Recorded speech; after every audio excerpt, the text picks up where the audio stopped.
I still feel like it's the nightmare. Like, I don't feel like this is real. I thank God so much for this. I want to say miracle because it is a miracle that my dad is alive right now.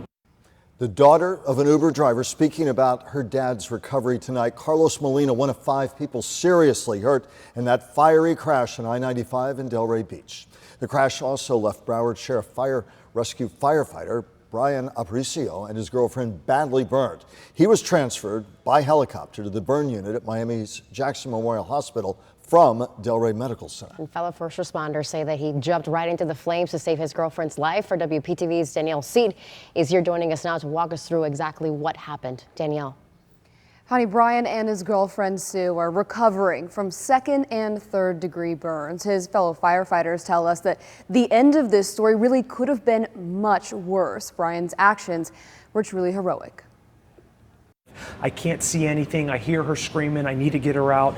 Fellow Broward County firefighters tell us that Bryan and his girlfriend were in an Uber. They were on their way to a cruise when everything changed in an instant. And all of a sudden, his girlfriend started screaming and grabbed his left arm, and he looked up and he saw walls of fire all the way around. The car was surrounded by fire.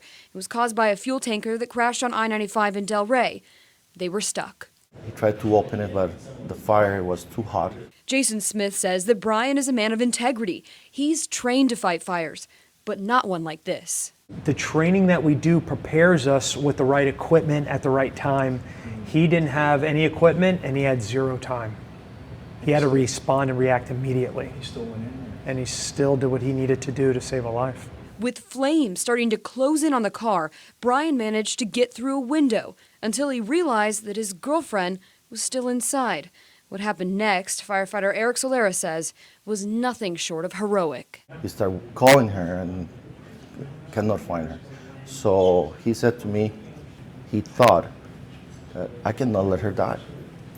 So he went back in through the flames, through the thick smoke. In one instance, while he's trying to pull her out of there, he's got to place his bare hand directly on burning metal at an immense temperature, and he has to hold that position between his arm, his leg, his hand, and receiving tons of smoke and flames into his own upper body while he's grabbing her out.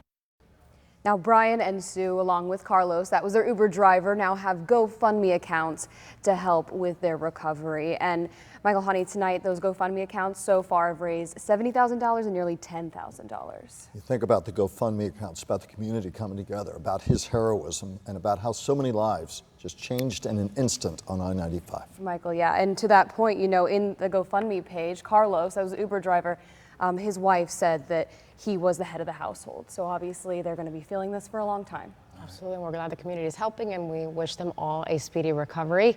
We do have a link to those GoFundMe pages posted right on our website. Look for it under this story at WPTV.com. Danielle, thank you.